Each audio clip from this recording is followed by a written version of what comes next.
Busch, Jamie McMurray. And last night, Denny Hamlin had the better of the two cars, the better of the two Gibbs cars. Kyle had to settle for second. And he may have to do that again tonight if things stay the way they are, obviously. Well, if Kyle has decided to let Denny go and not race him for now, then this is the new Kyle Busch, isn't it? It's pretty big picture racing for him.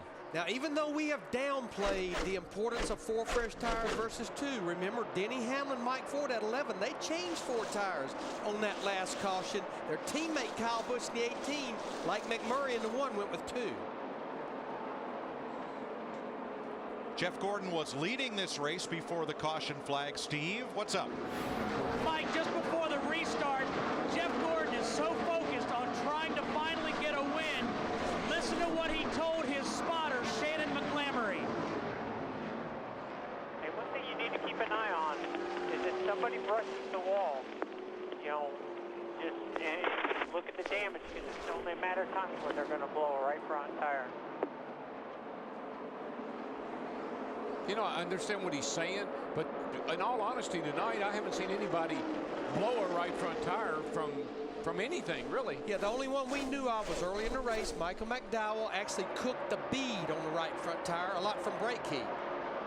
Now there's been a fierce battle between the two cars trying to be the first car 1 lap down. The 56 and the 20. Martin Truex, Joey Logano were going hard at it. Logano had the position until this. This had been going on even before that last caution. Whoa. Logano actually gets into the wall hard. I'm not so sure that Truex in the 56 didn't nudge him just a teeny bit right there. I'm not sure. It's hard to say, but I think he did. Doesn't take much here. Nope. The speed you're running. Well, I don't know if he did, Kind Darryl. of hard to say. But when you run up on that left rear corner that hard and you're a little bit free anyhow, it just loosens you on up. Now, Joey was slipping and sliding, and there's a little nudge on that left rear corner, just a little. David Reagan goes past. And so for now, it's Martin Truex, the first car 1 lap down. It's usually a pretty good guess. If two cars are real close together and one of them almost spins out or goes up and hits the wall, it may have most likely was contact. Trouble will find you here. You don't have to go looking for it. No.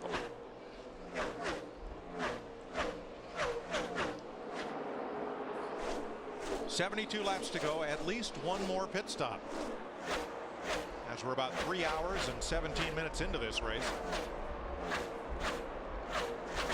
The Southern 500 since 1950 traditionally run on Labor Day because of a South Carolina blue law that prohibited auto racing on Sunday.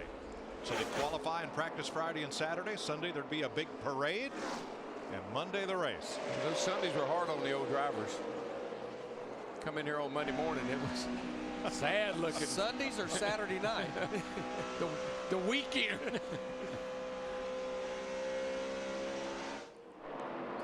Here's Sprint's inside look at what's happening now inside the NASCAR Sprint Cup Series. Fastest lap of the race, Jeff Burton. He set it back at lap 241.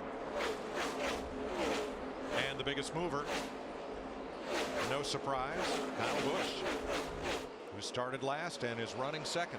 You know, Mike, you can see those two Toyotas there of Gibbs is sort of pulling away a little bit, but I still believe that the Jeff Gordon car and the 31 car, Jeff Burton, they may have something to say about this race before this thing ends, because they got two good race cars too. There's Coach Gibbs, great guy, love him, and his son JD, who operates the team. Feel pretty confident, wouldn't you? You got last night you run first and second, piece of cake. Tonight you're sitting here running first and second. Coach Gibbs said, I got this thing figured out. But you know what they may have figured out, Darryl, is you talked about the woes of the 48 team since we went to this rear spoiler. This is the 6th race for the spoiler. Yeah, the 48 team has been struggling, but when you think about Joe Gibbs Racing, they've won 3 of the 5, and here in the 6th one, they're sitting there running 1-2 right now with 2 cars. In other words, you think they like the changes that's been made. If they don't, it's a surprise they wouldn't like it. Third place is heated up with Jamie Mack, Jeff Gordon, and Jeff Burton all running about 2 seconds off the lead. and running almost the same lap times as Hamlin and Busch, but not quite. Jamie just pulled down and let those two cars, with the 24 and the 31, he let them go. They're a little quicker than he was. 7th place battle. Kurt Busch trying to take the spot from Montoya. And here comes Vickers. Boy, he's been persistent tonight. He has. He's had a good car. He stayed in the top 10 most all night. Done a nice job. Whoa, these guys are going at it hard. Montoya in the 42 and Kurt Busch in the 2. That's two rocks right there. Smart here. Whose spotter was that? Should have been all 3 of them, right? All 4 of them. Yes. That was Montoya's spotter, and Montoya bounced off the wall. Okay, led to 83. You're fine. Ryan Newman in the 39, part of that 4-car battle for 7th. And remember, Montoya needs points. He's got to make up a lot of points if he's going to try to get back in the chase. He's had 2 good weekends. Don't mess it up tonight. At the moment, 18th in the standings. Right where he came in. You know, Mike, if you go back to our FedEx understanding the race, the numbers say we don't normally get that late race caution here at Darlington. And if we stay green, all of these cars will have to make a green flag stop somewhere around 20 laps to go. Right now is when you got to have it in your mind. Race the track. Race the track. Don't make a mistake. Darrell, the crews are hot. They've had it was 90 degrees during the day here. The drivers have been in these cars now for 3 hours and 20 minutes. What's the wear down factor on the driver? You're right on the verge of exhausted when you get out of this race car. Your head hurts, your eyes burn, your back hurts, your neck's a little stiff. You're right on the edge right here of fatigue right at this point in the race. You've been out here a long time. You're hot, you're tired, you're dehydrated. It's a tough night's work, boys. And those crews, they've made a lot of pit stops, and they know the next one may be the final and the most important. 64 laps to go.